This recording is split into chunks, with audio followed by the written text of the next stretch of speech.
ऐसी इस देश में सोच बन चुकी है कि प्रत्याशी हो तो पैसा वाला होना चाहिए अच्छा चुनाव लड़ने के लिए।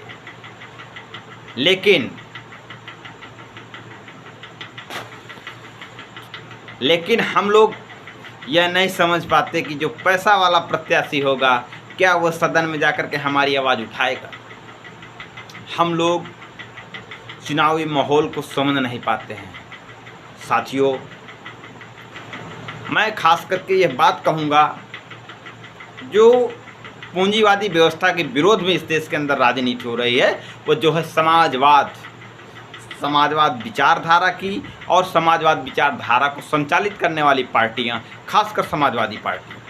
मैंने यह देखा है, अनुभव किया है कि हमारा जो देश के मतदाता हैं जो समाजवादी विचारधारा के समर्थक हैं, वह ये लोग कहते हैं, बड़े नेतृत्व से कहते हैं कि फलाने को टिकट दिया जाए तो फलाने बहुत अच्छा चुनाव लड़ेंगे क्योंकि वह लोग पैसा वाले हैं।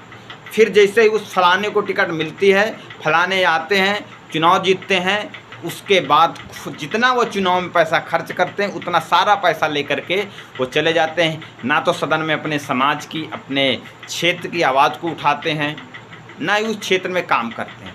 फिर कहते हैं कि हमने क्या विश्वास करके उनको चुनाव जिताया और उन्होंने कोई काम नहीं किया। साथियों, सबसे पहले मैं एक बताना चाहूँगा, समाजवाद की जो विचारधारा है, समाजवाद का जो दर्शन है, वह पूंजीवादी व्यवस्था का विरोधी है। यदि समाजवादी लोग यह चाहते हैं कि समाजवादी व्यवस्था का संचालन करने वाले लोग पूंजीपति लोग हों, तो ये समाजवादी विचारधारा के विपरीत है।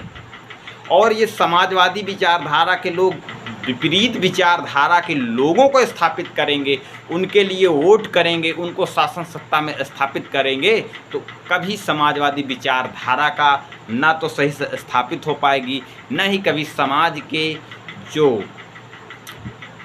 मूल्यवान विचार हैं, जो सामाजिक सुधार होने चाहिए, वह कभी नहीं होंगे, न वह सदन में उठाए जाएंगे। इसलिए समाजवादी साथियों से खासकर ये अपील है कि जो यह मानसिकता हम लोग बना चुके हैं कि एक पूंजीपति लोग ही अच्छा चुनाव लड़ सकते हैं, यह बात सही है कि वो अच्छा चुनाव लड़ सकते हैं क्योंकि अच्छा पूंजीपति आपकी अच्छी कीमत लगा सकता है।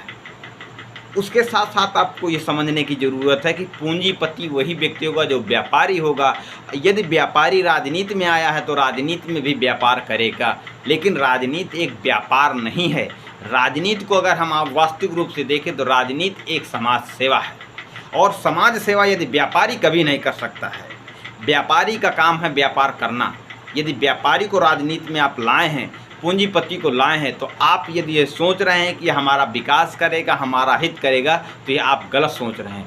इसलिए मैं मतदाताओं से अपील करता हूं, अनुरोध करता हूं कि अपने मन की मानसिकता को हटाइए। आप अपने समाज का, अपने वर्ग का ज़मीनी नेता तैयार करिए, ज़मीन के व्यक्ति को सदन में भेजने का काम करिए। जो पूंजीपति लोग हैं वह आपके लोग नहीं हैं, ना तो आप पूंजीपति हैं और पूंजीपति ना आपके लिए कभी नहीं सोचेगा। आपको, आपकी समस्या को वही लोग सोचेंगे जो आपके साथ सामान्य जीवन जीते हैं। इसलिए यह मानसिकता ख़त्म कर दीजिए और नेतृत्व से यह अपील करिए कि पूंजीपति को चुनाव न लड़ाया जाए, क्योंकि ये जब सुनने में बड़ा अजीब लगता है। समाजवादी लोग कहते हैं कि फलाने के पैसा नहीं है वह अच्छा चुनाव नहीं लड़ सकता है, तो इसका मतलब समाजवादी पार्टी के अंदर एक नई विचारधारा है जो पूंजीवादी व्यवस्था के समर्थन में है। यदि समाजवादी विचारधारा के लोग, समाजवादी पार्टी के लोग, समाजवाद को संचालित करने वाले लोग पूंजीवादी व्यवस्था के समर्थक हैं, तो ये एक दुखद विषय है। मतदाताओं को भी इसमें गहन चिंतन करने की ज़रूरत है कि आर्थिक आधार पर यदि हम अपने राजनीतिक नेतृत्व को चुनेंगे तो हमारा इसी प्रकार से शोषण होगा, जिस प्रकार से अभी तक होता आया है, आने वाले भविष्य में भी होता रहेगा। इसलिए सजग रहें, जागरूक बने, अपने मत का प्रयोग करें, सही जगह प्रयोग करें। साथियों, मेरे द्वारा यह जानकारी दी हुई कैसे लगी कमेंट बॉक्स में लिखें। यदि अच्छी लगी हो तो वीडियो को अधिक से अधिक लोगों तक शेयर करें, क्योंकि हमारा जो मत है यह पैसे पर नहीं बिकता, न पैसे वाले के लिए बना हुआ है। यह अपने समाज के हितकारी नेता के लिए बना हुआ है कि जो हमारे समाज का हमारे समाज के लिए चिंतित हो, हमारा मत उसी को जाए। धन्यवाद साथियों। जय भारत, जय संविधान, जय विज्ञान।